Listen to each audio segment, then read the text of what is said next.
Arga tidak pernah memberitahu kapan ia pulang ke rumah. Pagi itu di Surabaya, pengusaha properti paling berpengaruh di Jawa Timur itu memutuskan pulang lebih cepat dari rencana setelah perjalanan bisnis ke Jakarta.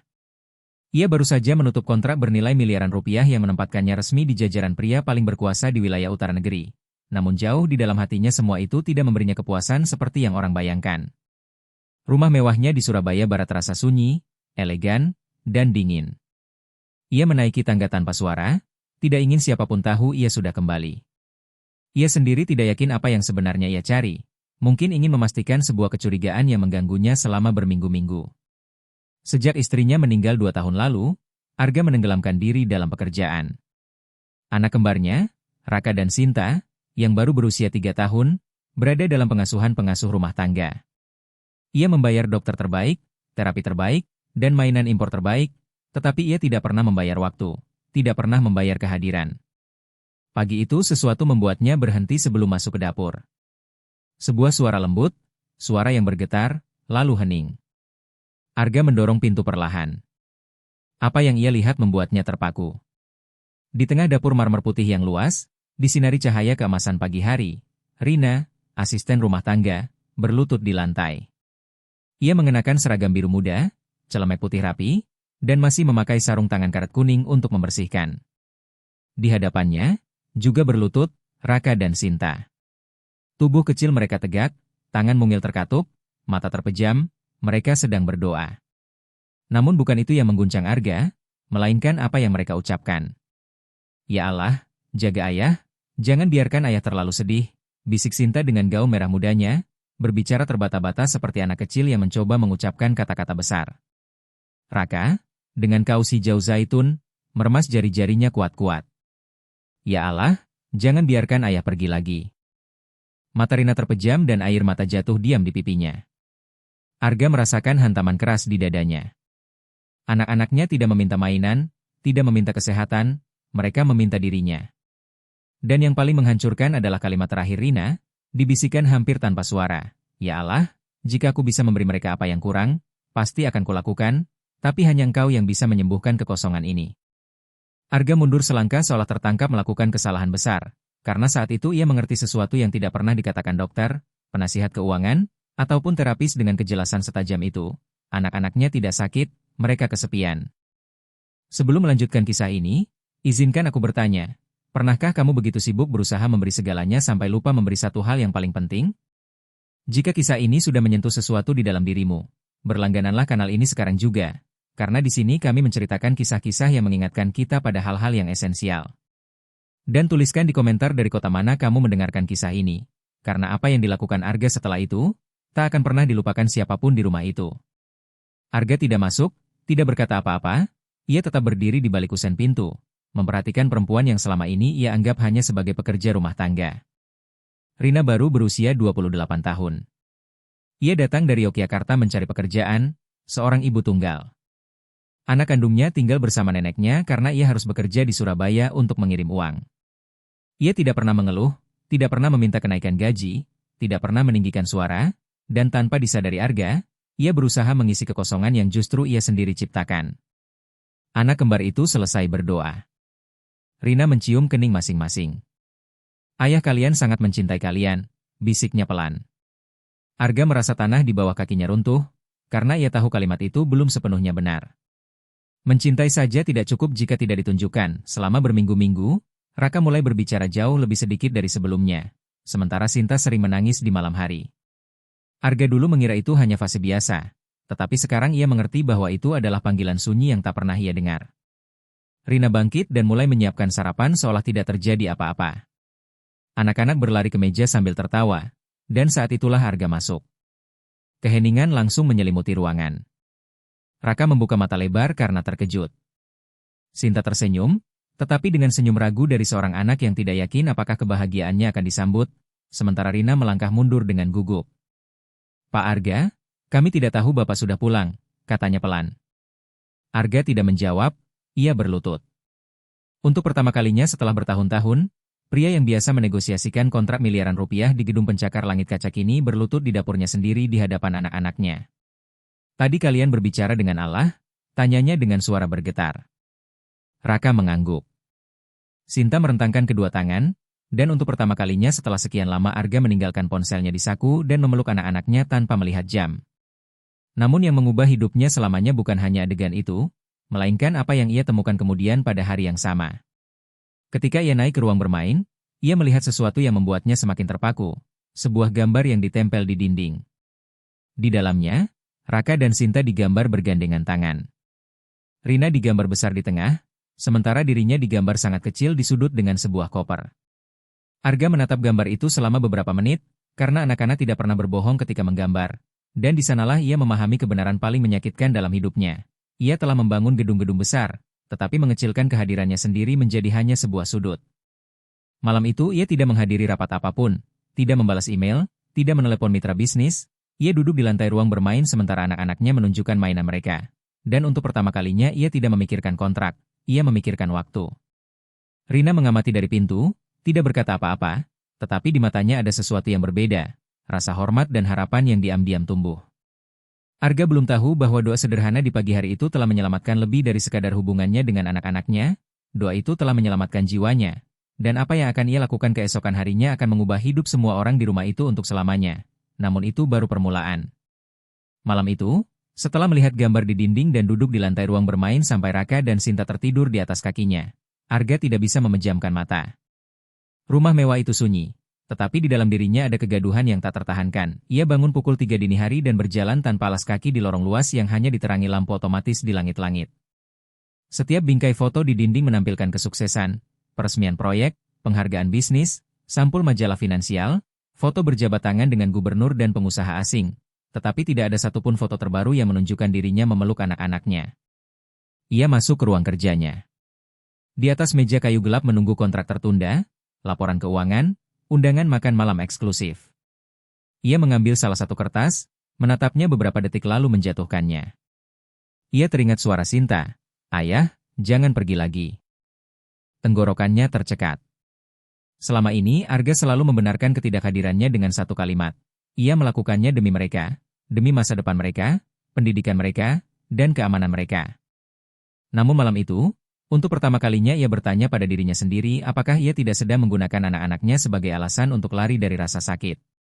Sejak Mariana, istrinya, meninggal dalam kecelakaan mobil di tol Surabaya-Malang, ia berubah menjadi pria yang berfungsi dengan baik tetapi mati rasa secara emosional. Ia tidak menangis di pemakaman, tidak berteriak, tidak runtuh, ia menjadi efisien, mengatur semuanya, membayar semuanya, menyelesaikan semuanya kecuali kekosongan di dalam dirinya. Tanpa sadar, ia membesarkan anak-anaknya dari kejauhan, seolah mereka hanyalah bagian dari warisan yang harus ia lindungi. Tetapi tidak benar-benar ia peluk. Ia menjatuhkan diri ke kursi di ruang kerja dan menutup wajahnya dengan kedua tangan. Ia tidak sedang sedih, ia sedang merasa malu. Keesokan paginya, aroma kopi baru diseduh memaksanya bangun. Ia menuruni tangga lebih awal dari biasanya. Pukul 7 pagi. Dari dapur ia mendengar tawa. Raka mencoba mengucapkan sebuah kata sulit sementara Sinta bertepuk tangan riang. Rina duduk bersama mereka di lantai menyusun puzzle. Ketika Arga muncul, ketiganya menoleh. Ada jeda hening yang canggung. Raka yang pertama bereaksi. "Ayah." Ia berlari menghampiri dan memeluk kaki Arga erat-erat. Arga membungkuk lalu mengangkatnya ke dalam pelukan. Anak itu berbau sabun oat dan susu hangat, aroma sederhana, sehari-hari, dan sangat manusiawi. Sinta mendekat lebih pelan, seperti biasanya yang lebih peka. "Ayah pergi hari ini?" tanyanya lirih. Pertanyaan itu menembus dadanya. Rina menunduk, pura-pura merapikan celemeknya. Arga menarik napas dalam-dalam. "Tidak, sayang, hari ini ayah tidak pergi." Dan untuk pertama kalinya ia memutuskan membatalkan rapat penting tanpa memberi penjelasan. Ia mengirim pesan singkat kepada asistennya, "Jadwal ulang semua. Hari ini saya di rumah." Ponselnya langsung bergetar dengan balasan kaget, tetapi ia meletakkannya begitu saja di meja. Hari itu ia mencoba sesuatu yang tidak pernah ia kuasai. Ia duduk di lantai bersama anak-anak, bermain balok susun, mendengarkan cerita acak penuh imajinasi anak kecil. Ia tertawa tanpa melihat jam, tetapi di saat yang sama mulai menyadari detail yang dulu ia abaikan. Raka menghindari menatap matanya saat berbicara. Sinta terlalu bergantung pada Rina setiap kali merasa takut. Keduanya mencari persetujuan dari pengasuh lebih dulu sebelum kepadanya. Itu bukan penolakan, itu kebiasaan, dan justru itu lebih menyakitkan. Menjelang siang, saat anak-anak tidur siang, Arga memanggil Rina ke taman. Ia keluar dengan hati-hati sambil membersihkan tangan di celemek putihnya. Pak, Arga menatapnya beberapa detik, bukan sebagai atasan, melainkan sebagai seorang ayah. Kemarin saya mendengar kalian berdoa. Rina menegang. Maaf kalau saya melakukan sesuatu yang tidak pantas, Pak. Saya hanya mencoba, terima kasih, potong Arga lembut. Ia menatap bingung. Arga menelan ludah. Terima kasih sudah menjaga apa yang saya abaikan. Rina menunduk. Anak-anak sangat menyayangi Bapak, Pak. Ia menggeleng pelan. Mereka menyayangi saya, tapi mereka sedang kehilangan saya. Keheningan di antara mereka terasa berat namun jujur. Rina ragu sejenak sebelum berkata, dengan segala hormat, Pak Arga, anak-anak tidak membutuhkan lebih banyak barang. Yang paling membuat mereka merasa aman adalah tahu bahwa Bapak akan kembali. Kalimat itu menggantung di udara. Mereka tidak membutuhkan lebih banyak barang. Sore itu juga, Arga mengambil keputusan impulsif. Ia naik ke ruang kerja pribadinya dan membuka kalender bulan itu. Penuh. Perjalanan ke Kuala Lumpur, rapat di Dubai, konferensi di Hong Kong. Ia menutup mata. Untuk pertama kalinya ia membiarkan dirinya membayangkan hidup yang berbeda. Lebih sedikit kontrak, lebih banyak sarapan bersama, lebih sedikit makan malam bisnis, lebih banyak cerita sebelum tidur. Namun rasa takut segera muncul. Bagaimana dengan perusahaannya? Dengan reputasinya? Dengan posisinya? Ia telah membangun sebuah imperium. Apakah ia siap menguranginya? Malam itu, saat makan malam, terjadi sesuatu yang kecil namun bermakna. Sinta menumpahkan gelas jusnya ke meja. Arga bereaksi spontan, siap memanggil seseorang, tetapi Rina tidak bergerak. Sinta menatap ayahnya dengan mata ketakutan. Arga mengambil tisu dan mulai membersihkan bersama putrinya. Tidak apa-apa, katanya sambil tersenyum. Kadang memang ada yang jatuh. Raka tertawa dan Rina dari dapur mengamati dalam diam. Itu gestur kecil, tetapi bagi anak-anak itu terasa sangat besar. Setelah menidurkan mereka, Arga masuk lagi ke ruang bermain, menatap gambar itu, mendekati dinding, lalu dengan hati-hati menambahkan sesuatu. Ia mengambil spidol hitam dan menggambar garis lebih tebal yang menghubungkan sosok kecil dirinya dengan kedua anak kembar itu. Ia bukan seniman, tetapi itu adalah sebuah permulaan. Namun perubahan sebenarnya tidak akan sesederhana itu, karena keesokan paginya ia menerima panggilan yang akan menguji keputusannya. Itu adalah mitra utamanya, sebuah proyek bernilai miliaran rupiah bergantung pada kehadirannya di Singapura dalam waktu kurang dari 48 jam. Jika ia tidak pergi, mereka bisa kehilangan segalanya. Arga memandang anak-anaknya bermain di taman. Ia melihat Rina mendorong ayunan dengan lembut, dan untuk pertama kalinya dalam hidupnya, uang bukanlah hal pertama yang memenuhi pikirannya, melainkan kenangan tentang 3 tangan kecil yang terkatup, memohon agar ia tidak pergi lagi. Konflik di dalam dirinya begitu ganas. Bertahun-tahun ia percaya bahwa kesuksesan adalah pengorbanan, tetapi kini ia mulai memahami bahwa mungkin pengorbanan itu selama ini salah arah. Malam itu ia hampir tidak tidur. Ia berjalan berkeliling rumah sambil meninjau kontrak, memikirkan strategi, membayangkan skenario-skenario bencana, tetapi setiap kali ragu, ia teringat suara Raka yang berkata agar ayah tidak pergi. Fajar datang lebih cepat dari yang ia bayangkan. Ia berdiri di depan cermin kamar mandi. Pria yang ia lihat di pantulan bukanlah pria lemah, bukan pula rapuh. Ia adalah seorang ayah yang takut kehilangan satu-satunya hal yang tidak bisa dibeli kembali dengan uang, yaitu waktu. Ia turun ke dapur. Rina sudah menyiapkan sarapan. Anak-anak tertawa sambil mencoba meraih biskuit di atas meja. Arga menarik napas dalam-dalam, mengambil ponselnya, lalu menelepon. Mitra utamanya menjawab pada dering kedua. Arga, bilang kamu sudah menyiapkan koper. Ada jeda sunyi. Saya tidak akan pergi. Dari seberang terdengar ketidakpercayaan, ancaman halus, argumen finansial, tekanan bertubi-tubi, tetapi Arga tidak mengubah keputusannya. Saat ia menutup telepon, ia merasakan takut, sangat takut, namun juga ketenangan yang belum pernah ia kenal. Rina mengamatinya dari dekat kompor, tidak bertanya apapun. Raka berlari kepadanya sambil membawa gambar baru. Sinta memeluk kakinya.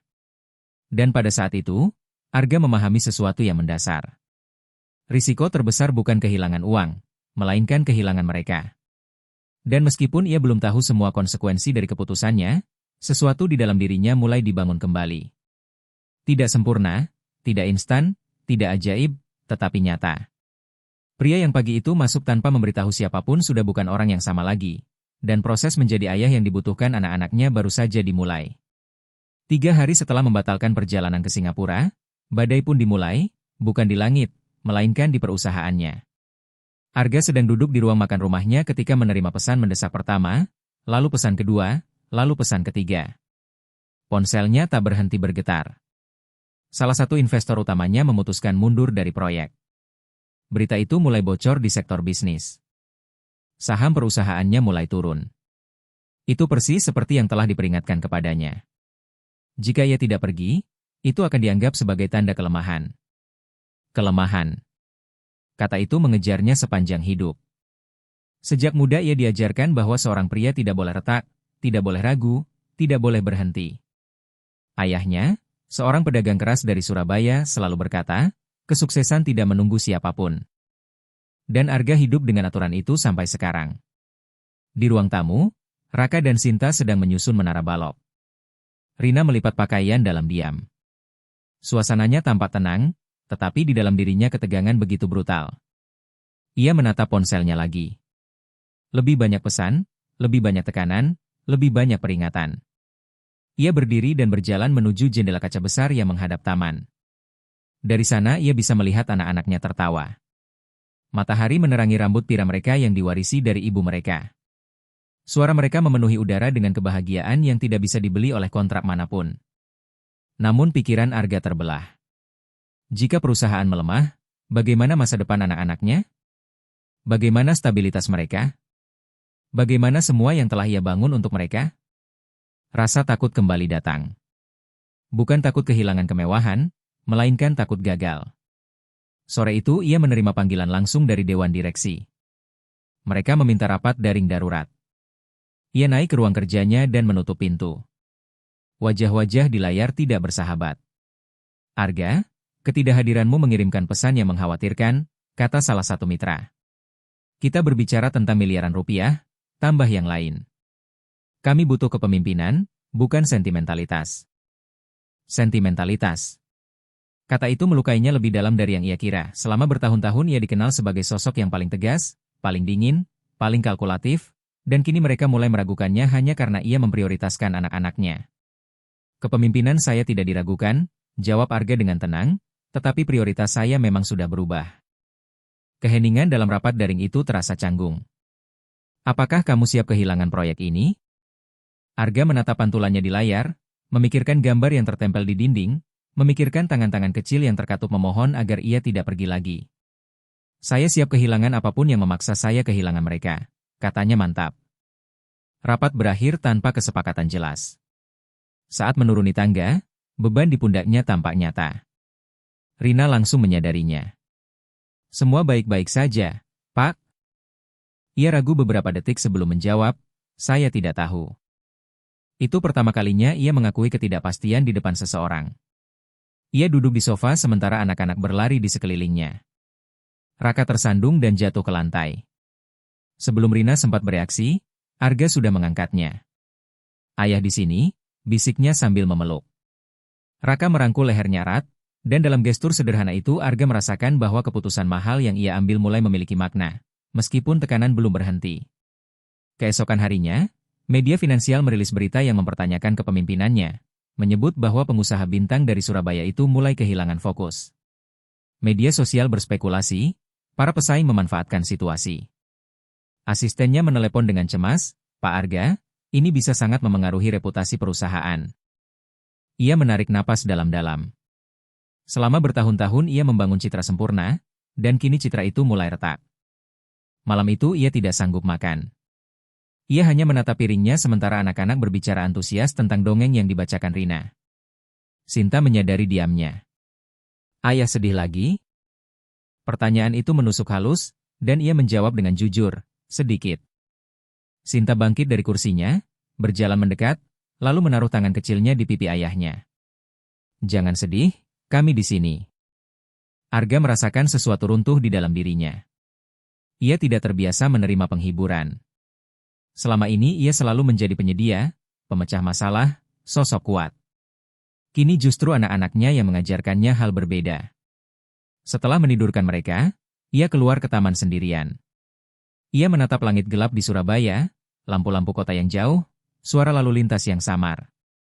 Ia memikirkan istrinya, Mariana, yang selalu mengatakan bahwa kesuksesan tanpa kehadiran adalah kehampaan. Saat itu ia sadar mungkin Mariana sudah melihat semua ini sejak lama. Keesokan harinya situasi memburuk. Sebuah proyek kecil dibatalkan. Seorang klien penting menunda investasinya.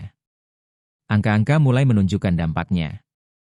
Dewan direksi meminta rapat tatap muka darurat. Kali ini ia tidak bisa mengabaikannya, tetapi ia juga tidak ingin kembali ke ritme lama yang menjauhkannya dari anak-anak. Sebelum berangkat, ia mampir ke ruang bermain.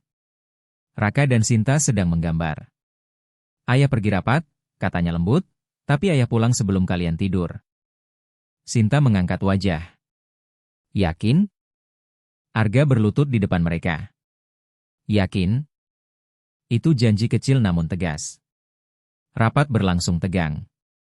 Beberapa mitra menyiratkan bahwa mereka perlu mengevaluasi kelanjutannya sebagai direktur utama jika ia tidak kembali pada komitmen total. Komitmen total bagi mereka berarti perjalanan tanpa henti, ketersediaan mutlak, pengorbanan pribadi tanpa batas. Arga mendengarkan dalam diam, lalu mengatakan sesuatu yang bahkan mengejutkan dirinya sendiri. Mungkin selama ini saya keliru menyamakan komitmen dengan ketidakhadiran di rumah. Saya bersedia menata ulang perusahaan, mendelegasikan lebih banyak, menciptakan kepemimpinan bersama, tetapi saya tidak akan kembali meninggalkan anak-anak saya. Terdengar gumaman, penolakan, namun juga beberapa tatapan yang justru penuh pengertian. Salah satu mitra termuda akhirnya berkata, mungkin ini bukan kelemahan, mungkin ini evolusi. Rapat itu tidak menyelesaikan segalanya, tetapi membuka sebuah pintu. Malam itu Arga pulang tepat sebelum anak-anaknya tertidur, ia masuk ke kamar dengan langkah sunyi. Raka sudah terpejam, sementara Sinta setengah terlelap. Arga duduk di antara dua ranjang kecil itu. Ayah sudah pulang, bisiknya pelan. Sinta membuka mata sebentar, tersenyum tipis, lalu kembali tidur. Gestur kecil itu terasa jauh lebih kuat daripada kontra apapun yang pernah ia tanda tangani. Namun proses ini tidak akan mudah. Hari-hari berikutnya dipenuhi penyesuaian, ketegangan batin, dan keputusan-keputusan sulit. Ia mengurangi agendanya, membatalkan perjalanan yang tidak perlu, dan mendelegasikan tanggung jawab yang dulu tak pernah ingin ia lepaskan. Sebagian karyawan semakin menghormatinya, sebagian lain meragukannya, tetapi di rumah perubahan mulai terlihat jelas. Raka mulai berbicara lebih banyak. Sinta berhenti menanyakan setiap malam apakah ayahnya akan pergi lagi. Rina mengamati semuanya dengan campuran lega dan sikap tetap rendah hati. Suatu sore, saat anak-anak tidur siang, Arga duduk bersamanya di dapur. Terima kasih karena tidak menyerah pada mereka ketika saya tidak ada, katanya. Rina tersenyum lembut. Anak-anak hanya butuh cinta yang konsisten, Pak. Arga mengangguk. Dan saya sedang belajar memberikannya. Krisis perusahaan tidak langsung hilang. Ada kerugian, ada pengorbanan finansial, tetapi setiap malam ia pulang tepat waktu, setiap sarapan bersama, setiap cerita sebelum tidur, semua itu menjadi investasi berbeda. Investasi tak terlihat yang tidak tercatat dalam laporan keuangan, tetapi mulai menyembuhkan sesuatu yang sangat dalam. Pria yang dulu mengukur kesuksesan dalam miliaran rupiah kini mulai mengukurnya dalam pelukan. Dan meskipun dunia luar terus menekannya, di dalam rumahnya sedang dibangun sesuatu yang jauh lebih kokoh daripada gedung manapun, yaitu kehadiran yang nyata. Eskalasi konflik belum berakhir, tetapi Arga tidak lagi melarikan diri. Untuk pertama kalinya dalam bertahun-tahun ia menghadapi pertempuran yang sesungguhnya. Bukan melawan pasar, melainkan melawan ketakutan untuk memilih apa yang benar-benar penting. Minggu-minggu berikutnya menjadi masa paling sulit yang pernah dialami Arga selama bertahun-tahun. Bukan karena ia tidak terbiasa dengan krisis, ia sudah berkali-kali menghadapinya. Kejatuhan pasar, mitra yang berkhianat, proyek yang tampak tenggelam dalam hitungan jam. Ia selalu menemukan cara bangkit, selalu punya rencana, tetapi kali ini berbeda. Kali ini krisisnya bukan hanya finansial, melainkan batin. Tekanan dari Dewan Direksi tidak menghilang. Meskipun secara resmi mereka menerima struktur kepemimpinan bersama yang baru, secara diam-diam mereka mulai mengatur langkah. Beberapa mitra berbicara tentang mencari direktur baru yang lebih selalu tersedia. Yang lain meragukan stabilitas emosionalnya. Media terus berspekulasi, dan meskipun Arga berusaha tampil tegar, kelelahan mulai terlihat. Ia tidur sedikit, makan lebih sedikit, dan terlalu banyak berpikir. Suatu malam, setelah menidurkan Raka dan Sinta, ia duduk di tepi ranjang putrinya. Anak kecil itu bernapas tenang, memeluk boneka usang yang dulu milik Mariana. Arga mengusap rambut pirangnya dan merasakan nyeri sunyi di dadanya. Ia telah berjanji untuk berubah, berjanji untuk hadir, tetapi di dalam dirinya tumbuh keraguan gelap. Bagaimana jika ia tidak mampu mempertahankan keduanya? Bagaimana jika demi menyelamatkan keluarganya ia justru menghancurkan perusahaan yang menjamin masa depan mereka? Ia turun tangga dalam diam. Dapur kosong. Rina sudah kembali ke kamar servisnya. Rumah besar yang elegan itu terasa lebih luas saat sunyi. Ia menuang segelas air dan bersandar pada meja marmer. Pantulan di jendela memperlihatkan sosok pria yang lelah. Bukan pengusaha tak terkalahkan yang muncul di majalah, melainkan seorang ayah yang kebingungan. Keesokan harinya, pukulan datang keras. Salah satu kontrak internasional utama resmi dibatalkan. Kerugiannya cukup besar. Tidak sampai menghancurkan perusahaan, tetapi cukup untuk menciptakan efek domino berbahaya. Dewan memanggil rapat darurat. Kali ini pembicaraan berlangsung langsung dan tanpa basa-basi. Arga, kami membutuhkan jaminan bahwa kamu akan kembali ke ritme sebelumnya. Para investor mulai gelisah. Citra publikmu melemah. Ia mendengarkan setiap kata dengan hati berat. Ia tahu mereka tidak berlebihan. Dunia bisnis tidak menunggu proses pribadi, tidak memahami jeda emosional, tidak merayakan peran seorang ayah, dunia itu menuntut hasil. Saya tidak akan meninggalkan anak-anak saya, jawab Arga dengan tegas. Kalau begitu, mungkin kami harus mempertimbangkan kembali posisimu, ujar salah satu mitra paling senior. Kalimat itu jatuh seperti vonis. Mempertimbangkan kembali posisinya berarti satu hal, menggantikannya. Saat keluar dari gedung korporat di pusat Surabaya, langit tampak kelabu. Angin dingin menyapu jalan utama. Ia tetap duduk di dalam mobil beberapa menit tanpa menyalakan mesin. Ia telah berjuang seumur hidup untuk mencapai posisi itu. Ia membangun perusahaan dari nol. Setiap bata, setiap kontrak, setiap proyek membawa namanya. Dan kini ia siap kehilangannya. Rasa takut kembali, kali ini lebih kuat dari sebelumnya. Bukan hanya soal gengsi, melainkan identitas. Tanpa perusahaan, siapakah Arga? Ia pulang lebih larut dari biasanya. Rina membuka pintu. Anak-anak menanyakan bapak, katanya lembut. Arga mengangguk dan masuk ke ruang tamu. Raka duduk di lantai dengan balok-balok berserakan. Sinta menatap buku bergambar. Ketika melihatnya, mereka berlari menghampiri. Namun malam itu Arga tidak mampu tersenyum dengan alami. Ia memeluk mereka, ya, berbicara dengan mereka, ya, tetapi pikirannya jauh. Sinta langsung menyadarinya. Ayah pergi lagi? Pertanyaan polos itu terasa seperti hantaman langsung ke jantungnya. Tidak, jawabnya cepat, ayah tidak pergi. Namun di dalam dirinya, ia sendiri tidak yakin pada apapun. Malam itu, setelah anak-anak tertidur, Arga menerima panggilan tak terduga. Itu dari ayahnya, Pak Hadi. Mereka jarang berbicara. Aku membaca apa yang ditulis koran, suara berat itu terdengar di ujung telepon. Benarkah kamu mulai kehilangan kendali? Arga mengatupkan rahangnya.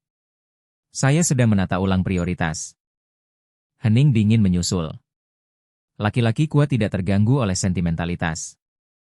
Kalimat itu langsung membawanya kembali ke masa kecil, ke hari-hari Minggu saat ia menunggu ayahnya datang ke pertandingan sekolah dan ayahnya tak pernah muncul. Ke malam-malam saat ia makan sendirian sambil mendengar perdebatan bisnis, perasaan terus-menerus harus membuktikan bahwa dirinya cukup. Ini bukan sentimentalitas, jawabnya akhirnya, ini tanggung jawab. Tanggung jawabmu adalah menjaga apa yang sudah kamu bangun. Percakapan itu berakhir tanpa kesepakatan. Arga meletakkan ponsel di meja. Ia merasa sedang menghadapi bukan hanya krisis bisnis, tetapi juga warisan emosional. Ia tumbuh dengan keyakinan bahwa cinta dibuktikan dengan bekerja tanpa henti. Kini ia mencoba memutus pola itu, dan memutuskannya terasa menyakitkan. 2 hari kemudian, Dewan Direksi mengambil keputusan sementara. Mereka menunjuk seorang direktur operasional tambahan untuk menyeimbangkan beban kerja. Secara sederhana itu berarti pengawasan dan ketidakpercayaan institusional. Arga menerimanya secara formal, tetapi di dalam hatinya ia merasa sedang kehilangan pijakan. Sore itu ia pulang lebih awal dari biasanya, namun dengan perasaan benar-benar runtuh. Ia masuk tanpa suara. Dari dapur ia mendengar tawa pelan. Rina duduk di lantai bersama anak kembar. Tangan mereka terkatup lagi. Mereka sedang berdoa. Namun kali ini Raka mengatakan sesuatu yang berbeda. Ya Allah, tolong ayah, karena ayah sedang sedih. Arga terpaku di ambang pintu. Rina membuka mata dan melihatnya, tetapi tidak bergerak, tidak menghentikan doa itu. Sinta menambahkan, dan semoga ayah tidak takut. Takut? Kata yang selama ini ia sendiri tidak berani ucapkan. Napasnya terasa sesak. Ia bersandar pada dinding. Saat itu ia mengerti bahwa meskipun ia sedang berusaha berubah, anak-anaknya dapat merasakan setiap keraguannya. Tidak cukup hanya hadir secara fisik, ia harus hadir secara emosional dengan kokoh. Namun bagaimana menjaga keteguhan ketika segalanya di sekelilingnya goyah? Malam itu ia tidak makan malam. Ia duduk di taman di bawah cahaya redup lampu luar. Angin menggerakkan daun-daun pohon. Ia memikirkan untuk mengundurkan diri. Ia memikirkan menjual sebagian perusahaan. Ia memikirkan kembali ke ritme lama hanya untuk membungkam kritik. Untuk pertama kalinya sejak proses ini dimulai, Arga mempertimbangkan untuk menyerah, bukan pada anak-anaknya, melainkan pada gagasan tentang keseimbangan. Mungkin itu memang tidak mungkin. Mungkin dunia tidak memberi ruang bagi pria yang memiliki keluarga tanpa harus membayar harga mahal. Rasa tidak berdaya menyelimutinya. Ia merasa kecil, tidak aman, dan lelah.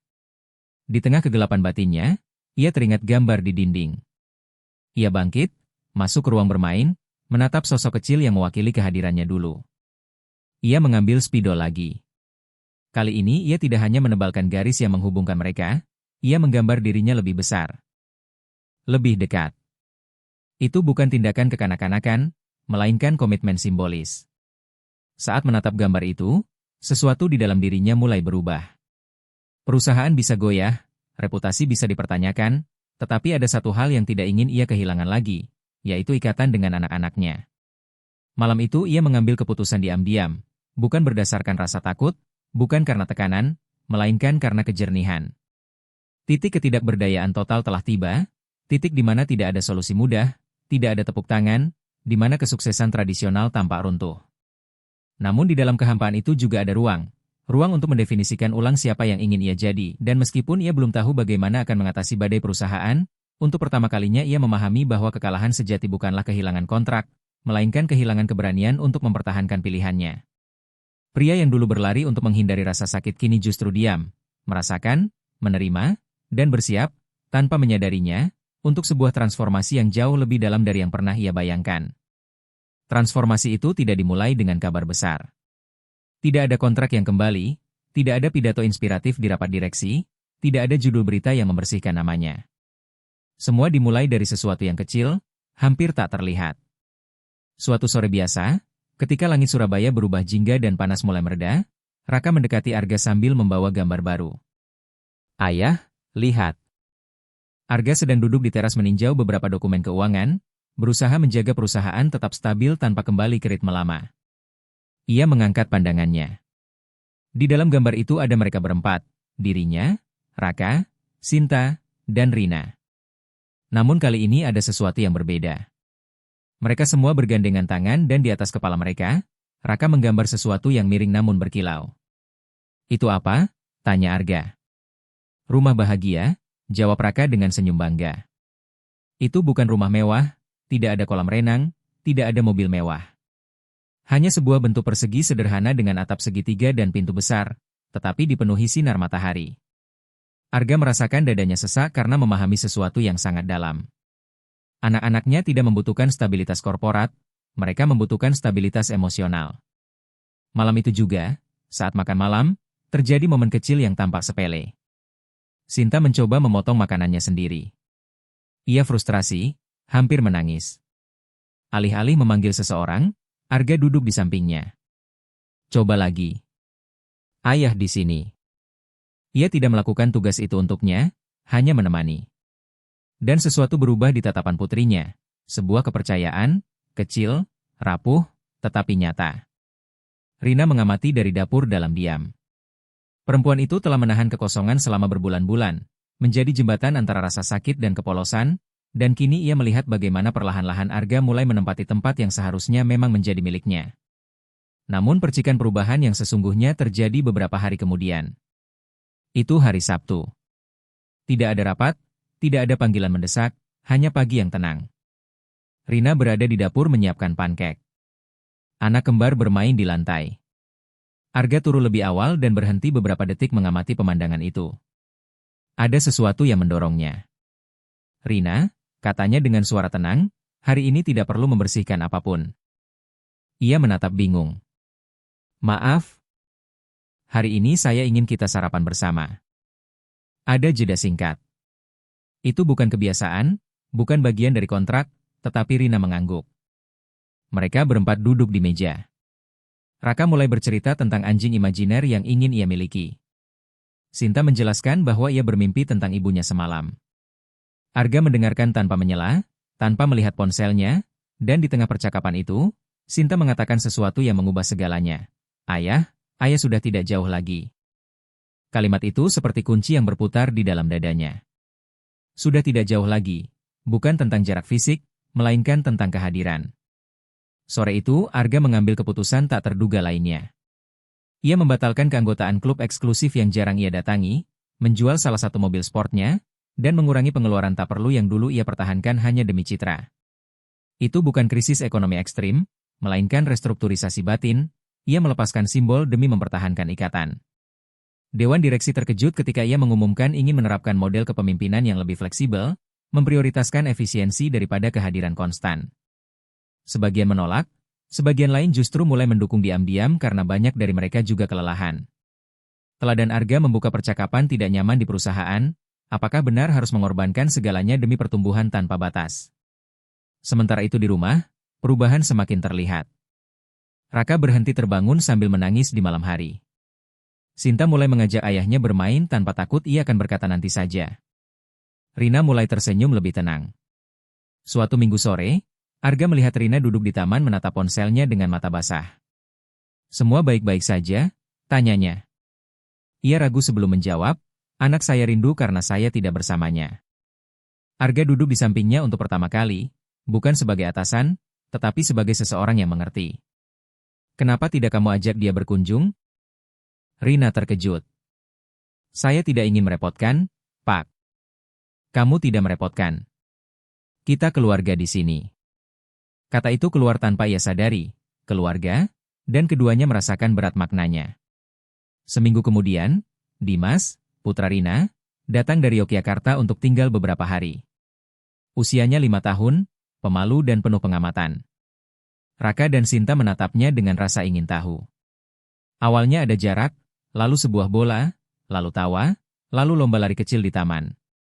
Arga mengamati dari teras. Sesuatu dalam pemandangan itu mengungkap kebenaran kuat, cinta tidak terbagi, cinta berlipat ganda, kehadiran tidak berkurang, kehadiran justru meluas. Malam itu, saat keempat anak tertidur lelap karena kelelahan bermain, Arga keluar ke taman. Langit cerah. Ia memikirkan semua yang dulu ia takut kehilangan dan semua yang kini ia peroleh. Perusahaan masih menghadapi penyesuaian. Angka-angka tidak secerah sebelumnya, tetapi juga tidak hancur. Ia belajar mendelegasikan dengan percaya, membiarkan orang lain memimpin, dan dalam tindakan melepaskan kendali itu ia menemukan keseimbangan. Suatu Selasa sore ia menerima panggilan tak terduga dari salah satu investor paling kritis. Saya melihat perubahan dalam struktur, kata pria itu. Arga bersiap menghadapi konfrontasi lain, tetapi suara itu melanjutkan, timmu merespons lebih baik dari yang kami perkirakan. Mungkin pendekatanmu bukan kelemahan. Arga tidak langsung menjawab karena ia mengerti bahwa pengakuan eksternal bukan lagi bahan bakar utamanya. Perubahan sejatinya tidak bergantung pada persetujuan bisnis, melainkan pada koherensi batin. Malam itu, saat membacakan dongeng untuk anak kembar, Raka menyela, "Ayah, kalau aku besar nanti, aku ingin seperti ayah."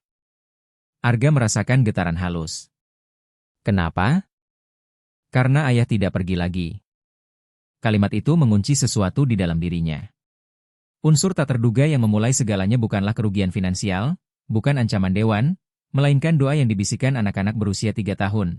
Seorang pengasuh yang berlutut memohon untuk seorang ayah yang absen, sebuah gambar di dinding, tindakan-tindakan kecil, adegan-adegan kecil, keputusan-keputusan kecil, namun semuanya sedang membangun kembali seorang pria.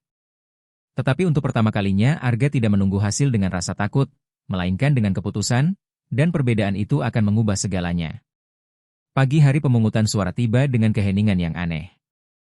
Rina, dari ambang pintu, mengamati adegan malam itu dan tersenyum dalam diam. Ia tahu tantangan masih akan datang, ia tahu dunia bisnis tidak pernah berhenti menuntut, tetapi sesuatu yang mendasar telah berubah. Arga tidak lagi lari, tidak lagi terbelah antara dua dunia, ia sedang menyatukannya. Prosesnya tidak sempurna, terkadang ia kembali pada kebiasaan lama, terkadang stres membuatnya kembali terasa jauh, tetapi kini Arga mampu mengenalinya dan kembali lagi, selalu kembali, karena ia mengerti bahwa kesuksesan sejati bukanlah menumpuk, melainkan tetap hadir. Di tengah transformasi sunyi itu, pria yang suatu hari masuk tanpa memberitahu dan melihat anak-anaknya berdoa, mulai berubah menjadi ayah yang diminta oleh suara-suara kecil itu. Perubahan itu sudah terlihat jelas di dalam rumah. Tawa lebih sering terdengar, makan malam lebih panjang, dan keheningan tidak lagi terasa berat, tetapi di luar sana dunia terus mengamati. Dan dunia tidak selalu percaya pada perubahan yang terjadi secara diam-diam. Suatu pagi, saat Arga membantu Raka mengenakan sepatu untuk berangkat ke taman kanak-kanak, ponselnya bergetar tanpa henti. Bukan dari dewan direksi, bukan dari para mitra, melainkan sesuatu yang berbeda, sebuah pesan yang diteruskan oleh asistennya. Wawancara bocor dari anggota anonim dewan mempertanyakan kepemimpinan emosional Arga. Emosional? Kata itu kembali muncul. Ia membuka artikel itu. Berita tersebut menyiratkan bahwa keputusan-keputusan keluarganya belakangan ini melemahkan struktur strategis perusahaan. Tidak ada nama disebutkan, tetapi jelas seseorang di lingkaran dalamnya meragukannya. Arga menutup ponselnya. Raka menatapnya dari bawah. Ayah marah? Pertanyaan itu memaksanya melunakkan wajah. Tidak, ayah hanya sedang berpikir. Sinta muncul dengan tas ransel merah muda di punggungnya. Jangan terlalu banyak berpikir, ayah. Ia tersenyum, betapa mudahnya kalimat itu diucapkan oleh anak berusia 3 tahun. Setelah mengantar mereka ke taman kanak-kanak, Arga mengemudi menuju kantor pusat. Gedung itu masih tampak megah, kaca, baja, prestise. Tetapi pagi itu untuk pertama kalinya ia tidak merasakan kebanggaan saat masuk, ia merasakan jarak. Di ruang rapat, beberapa eksekutif menghindari tatapannya, yang lain menyapanya dengan formalitas berlebihan. Suasananya berubah, tidak ada konfrontasi langsung, tetapi ada kecurigaan. Sore itu ia menerima sinyal mengkhawatirkan lainnya. Salah satu eksekutif terdekatnya meminta pertemuan pribadi. Arga, saya bicara sebagai teman, katanya serius. Ada rumor bahwa beberapa anggota ingin memaksa pemungutan suara internal. Untuk apa? Untuk mengevaluasi kelanjutanmu sebagai direktur utama. Kata itu jatuh berat, kelanjutan. Arga tidak bereaksi berlebihan, tidak berteriak, tidak memukul meja, ia hanya mengangguk. Terima kasih sudah memberitahu. Ia meninggalkan gedung saat senja. Langit Surabaya tertutup awan tebal. Ia mengemudi tanpa menyalakan radio. Ia memikirkan semua yang telah ia bangun, tahun-tahun tanpa liburan, malam-malam ketika ia tidak ada saat Raka demam, pemakaman Mariana ketika ia berjanji untuk tetap kuat, dan ia bertanya sesuatu yang tak pernah ia izinkan sebelumnya. Bagaimana jika kehilangan jabatan bukanlah akhir, melainkan transisi? Gagasan itu tidak menenangkannya, tetapi juga tidak menghancurkannya. Saat tiba di rumah, ia menemukan pemandangan tak terduga. Rina duduk di sofa bersama Dimas dan anak kembar, mereka membuat pertunjukan kecil improvisasi dengan boneka. Raka menjadi suara ayah pahlawan super, Sinta berperan sebagai ibu bintang, dan Dimas menjadi anak pemberani. Arga berdiri mendengarkan dari pintu masuk, dan ayah pahlawan super tetap di rumah untuk melindungi mereka, kata Raka dengan suara mantap. Sinta menambahkan, karena tidak perlu terbang jauh untuk menjadi kuat. Rina mengangkat pandangannya dan melihat Arga di ambang pintu. Ia tidak berkata apa-apa, tetapi di matanya ada pemahaman yang dalam. Arga merasakan sesuatu bergerak di dalam dirinya, campuran antara takut dan kejelasan. Malam itu saat makan malam suasananya ringan. Anak-anak tertawa, Rina ikut berbicara lebih dari biasanya, tetapi Arga lebih diam, bukan karena sedih, melainkan karena merenung. Setelah menidurkan anak-anak, ia keluar ke taman. Angin bertiup lebih kencang daripada malam-malam sebelumnya. Ia duduk di kursi yang sama tempat beberapa minggu lalu ia hampir menyerah.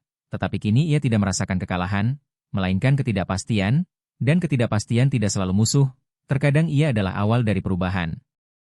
Ia mengambil ponselnya dan membuka kalender perusahaan. Ada rapat penting dijadwalkan pada hari Jumat, kemungkinan pemungutan suara. Ia tidak tahu bagaimana hasilnya, tetapi ia tahu satu hal yang berbeda, ia tidak lagi takut untuk memilih. Pada Kamis pagi, sebelum berangkat, Arga menemukan sesuatu di atas meja makan, sebuah gambar lagi. Kali ini bukan dari Raka, melainkan dari Sinta. Di dalamnya ada dua jalan, satu panjang penuh gedung-gedung tinggi, satu lagi pendek dengan rumah kecil dan sebuah pohon besar. Dalam gambar itu, Arga berdiri di tengah dan anak-anaknya memanggilnya dari jalan yang pendek. Di bagian bawah, dengan huruf miring tak rapi tertulis, "Ayah, pilih yang ini." Tidak ada tekanan, tidak ada air mata, hanya sebuah undangan. Arga menyimpan gambar itu di saku jasnya. Saat rapat hari Jumat, suasana terasa formal, langsung, tanpa basa-basi. Dewan memaparkan angka, membandingkan hasil, dan menyusun berbagai skenario. Akhirnya salah satu anggota berbicara dengan tegas, "Arga, kami perlu tahu apakah prioritas utamamu masih perusahaan ini." Ruangan menjadi hening. Ia menatap setiap wajah, menarik napas dalam, lalu menjawab dengan ketenangan yang bahkan mengejutkan dirinya sendiri, "Prioritas utama saya adalah hidup dengan selaras, dan hari ini itu berarti tidak mengorbankan keluarga saya demi mempertahankan citra kepemimpinan yang sudah tidak saya yakini." Terdengar bisik-bisik, beberapa gestur tidak setuju, beberapa lainnya penuh hormat. "Jika itu berarti orang lain harus menggantikan posisi saya akan menerimanya." Kalimat itu menandai titik tanpa kembali. Pemungutan suara ditunda hingga minggu berikutnya, tetapi pesannya sudah jelas. Malam itu saat pulang, Arga tidak tahu bagaimana akhirnya. Ia bisa kehilangan jabatannya, menghadapi berita yang lebih keras, melihat kekayaannya berkurang, tetapi sesuatu di dalam dirinya terasa damai secara mengejutkan. Ia masuk tanpa memberitahu, seperti pertama kali dulu. Dari dapur terdengar tawa pelan. Rina sedang mengajari anak-anak membuat kue, tepung di tangan, gula berceceran di lantai, kekacauan total. Arga bersandar di dinding sambil mengamati. Sinta melihatnya lebih dulu. "Ayah." Ia berlari dengan tangan penuh tepung dan memeluknya tanpa peduli. Raka melakukan hal yang sama. Dimas mendekat dengan malu-malu. Tubuh Arga tertutup bubuk putih. Rina menutup mulutnya dengan cemas, "Maaf, Pak, mereka sangat kotor." Arga tertawa tulus, "Tidak apa-apa, justru sempurna." Dan untuk pertama kalinya dalam waktu lama ia tidak memikirkan reputasi, tidak memikirkan hasil, tidak memikirkan kontrol. Ia memikirkan keberadaan, tentang tetap tinggal. Penundaan, penantian, misteri tentang apa yang akan terjadi di perusahaan masih menggantung di udara, tetapi ketegangan yang sebenarnya bukan pada pemungutan suara, melainkan pada transformasi batin yang belum sepenuhnya selesai karena akhir dari luar belum tiba. Apa yang akan terjadi nanti akan memengaruhi posisinya di perusahaan, akan memengaruhi makna tentang siapa dirinya. Tetapi untuk pertama kalinya Arga tidak menunggu hasil dengan rasa takut, melainkan dengan keputusan, dan perbedaan itu akan mengubah segalanya. Pagi hari pemungutan suara tiba dengan keheningan yang aneh. Tidak ada badai, tidak ada panggilan darurat, tidak ada berita utama baru, hanya ketenangan tegang seolah dunia menahan napas. Arga bangun sebelum alarm berbunyi, tetap berbaring beberapa menit menatap langit-langit, mendengar suara lembut pendingin udara dan gumaman jauh kota yang mulai terbangun. Ia memikirkan apa yang bisa ia kehilangan hari itu, dan juga memikirkan apa yang sudah ia dapatkan kembali. Ia bangkit dan berjalan menuju kamar si kembar. Pintu sedikit terbuka. Raka tidur tengkurap memeluk bantal, Sinta memeluk boneka peninggalan ibunya dengan erat di dadanya. Arga duduk di lantai, bersandar di dinding dan memperhatikan mereka dalam diam. Ia tidak sedang berdoa meminta hasil tertentu, ia hanya bersyukur atas momen itu. Beberapa menit kemudian, Sinta membuka mata. "Hari ini ya?" tanyanya setengah mengantuk. Ia tersenyum, "Ya, Putri, hari ini." Sinta duduk di ranjang dan menatapnya dalam-dalam, "Jangan takut." Kalimat yang sama yang pernah keluar dalam doa beberapa hari lalu. Arga merasakan hangat naik ke dadanya. "Ayah tidak takut," jawabnya lembut, dan kali ini itu benar. Saat sarapan, suasananya terasa ringan. Rina menyajikan kopi, Dimas menggambar di sudut ruangan. Raka bersikeras agar ayahnya memakai jas keberuntungan. Sinta hanya menatap dengan pandangan dalam yang seolah memahami lebih banyak daripada yang ia ucapkan. Sebelum berangkat, Arga berlutut di depan mereka. Apapun yang terjadi hari ini, ayah ingin kalian tahu sesuatu. Ketiga anak itu menatap dengan penuh perhatian. Ayah sudah memilih yang paling penting. Ia tidak menjelaskan angka, tidak berbicara tentang bisnis, ia berbicara tentang pilihan. Saat keluar dari rumah, ia merasakan sesuatu yang berbeda. Bukan kecemasan, melainkan kejelasan. Di ruang rapat suasananya formal. Para anggota dewan direksi hadir. Beberapa menghindari tatapannya, yang lain menatapnya dengan rasa ingin tahu yang berbeda. Ketua dewan membuka pembicaraan. Arga, sebelum kita memulai pemungutan suara, apakah kamu ingin menambahkan sesuatu? Itu adalah momennya. Ia bisa mencoba meyakinkan mereka, bisa berjanji melakukan penyesuaian, bisa melunakkan sikapnya, tetapi ia memilih hal lain. Ia berdiri. Selama bertahun-tahun saya percaya bahwa kepemimpinan berarti selalu tersedia 24 jam. Saya percaya bahwa mengorbankan waktu pribadi adalah bukti komitmen, tetapi saya menemukan sesuatu yang mengubah cara saya memahami segalanya. Ruangan tetap sunyi mutlak. Saya menemukan bahwa kesuksesan tidak berarti apa-apa jika Anda tidak bisa mempertahankannya tanpa kehilangan diri sendiri dalam prosesnya. Beberapa saling bertukar pandang. Jika Anda merasa visi saya sudah tidak sejalan dengan arah perusahaan ini, saya akan menerima keputusan itu dengan hormat. Tetapi saya tidak akan berpura-pura menjadi orang yang bukan lagi diri saya. Tidak ada tepuk tangan, tidak ada interupsi, hanya jeda panjang sebelum pemungutan suara dimulai. Untuk pertama kalinya dalam hidup bisnisnya, Arga duduk tanpa mencoba mengendalikan hasil, ia siap menerimanya. Beberapa menit kemudian, ketua kembali berbicara. Keputusan telah diambil. Udara terasa lebih padat. Dengan suara mayoritas, Dewan memutuskan mempertahankanmu sebagai direktur utama di bawah struktur kepemimpinan bersama yang kamu usulkan. Gumaman menyebar di ruangan.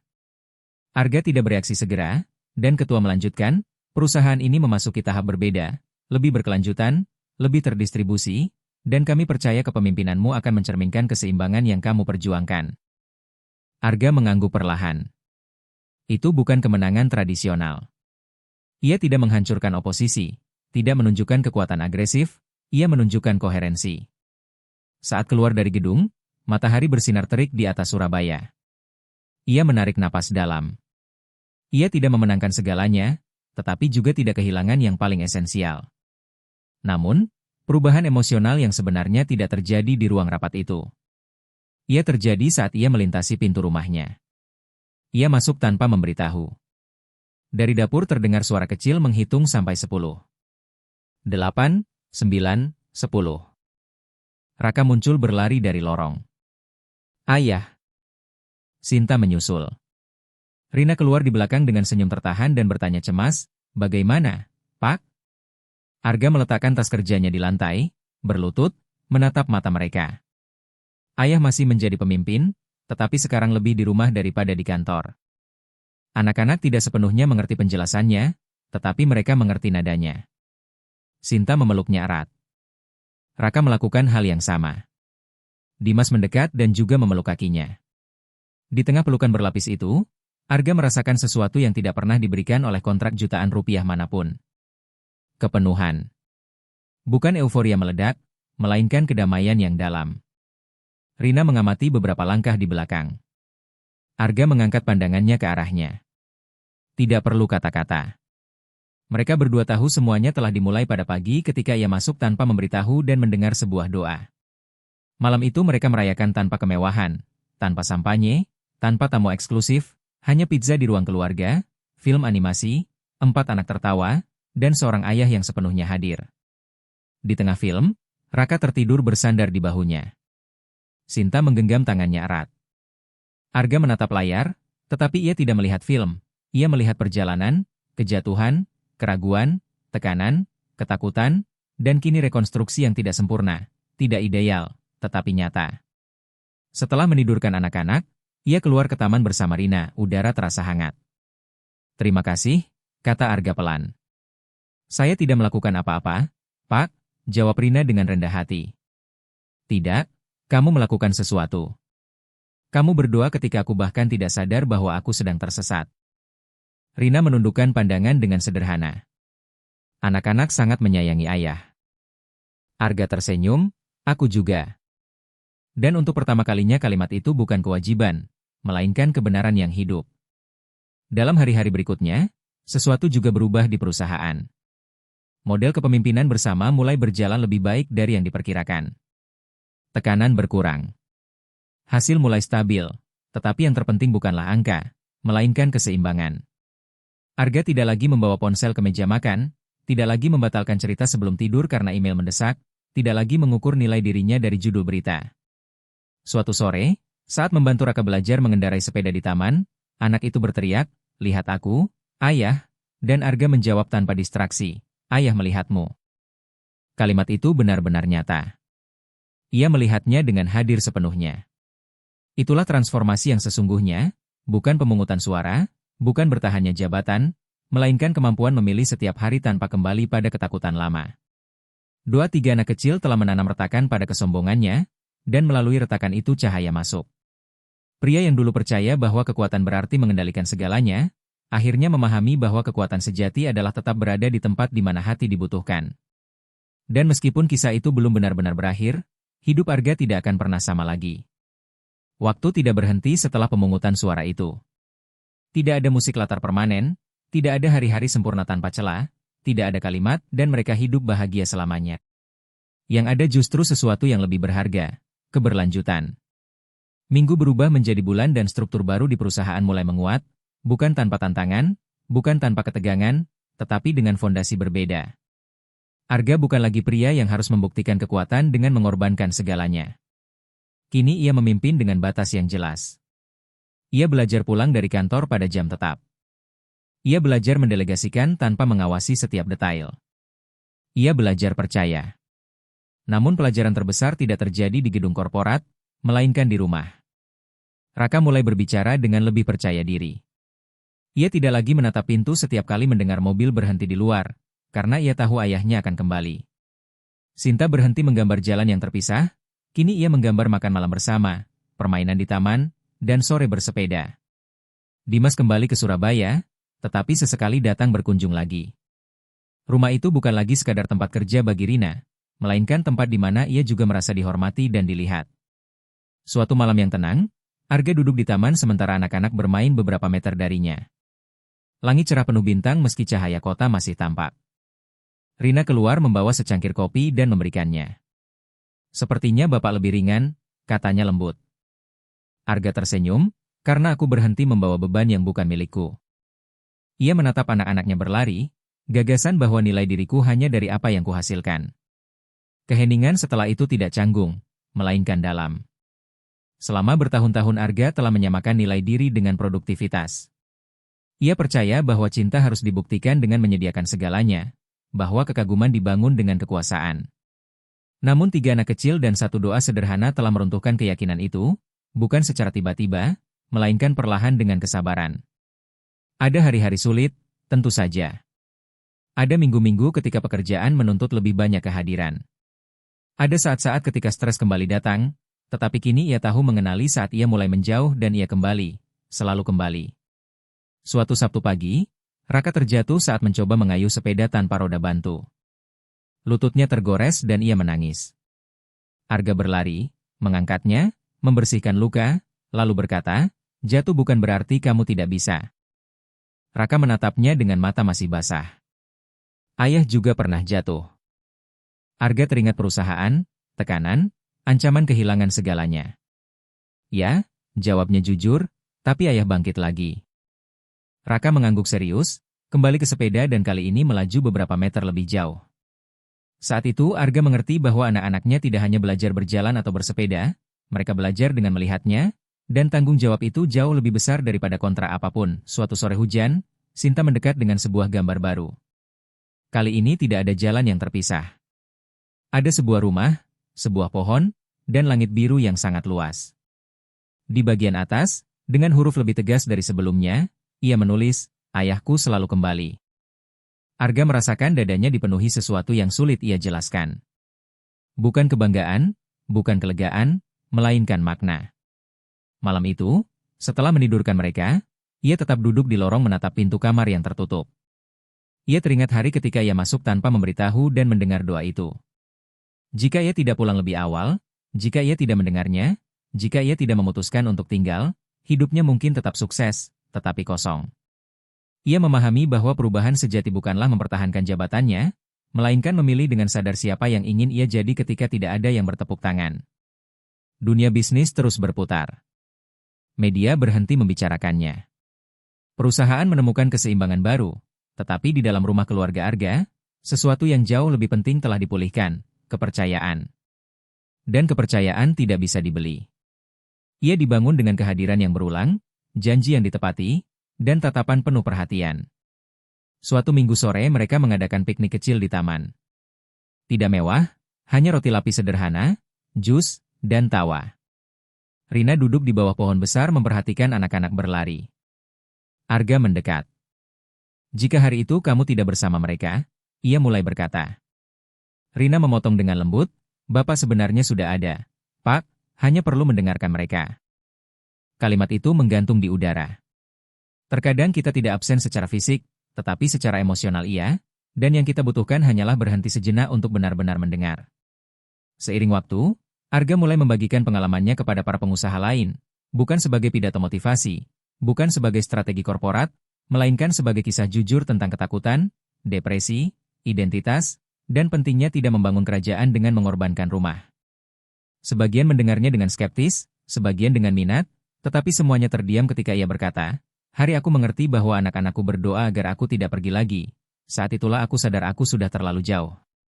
Di rumah, rutinitas sederhana menjadi sesuatu yang sakral, sarapan bersama, cerita sebelum tidur, pelukan panjang saat pulang.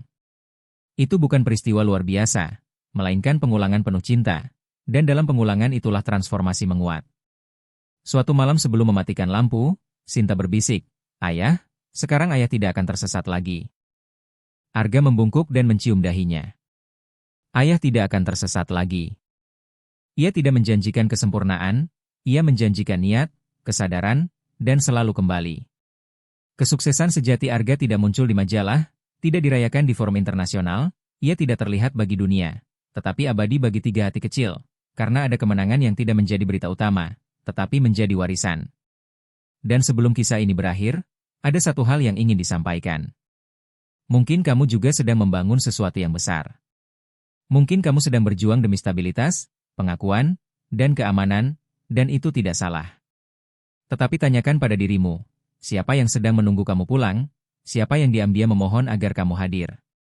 Karena waktu tidak berteriak, waktu berbisik, dan ketika ia pergi, ia tidak kembali. Arga tidak berubah karena kalah, ia berubah karena mendengar, dan mendengar menyelamatkan hidupnya jauh sebelum menyelamatkan perusahaannya. Jika kisah ini menyentuh sesuatu di dalam dirimu, jangan abaikan. Kamu tidak perlu meninggalkan mimpimu, kamu hanya perlu mengingat mengapa kamu memulainya. Kesuksesan sejati bukanlah mencapai puncak setinggi mungkin, melainkan pulang ke rumah dan tahu bahwa kamu tidak kehilangan dirimu di sepanjang jalan. Dan jika hari ini kamu memiliki kesempatan untuk memilih, pilihlah kehadiran, pilihlah cinta, pilihlah untuk kembali sebelum semuanya terlambat, karena terkadang keajaiban bukanlah ketika semuanya berubah di luar, melainkan ketika kamu memutuskan berubah dari dalam, dan itulah jenis kemenangan yang mampu mengubah generasi.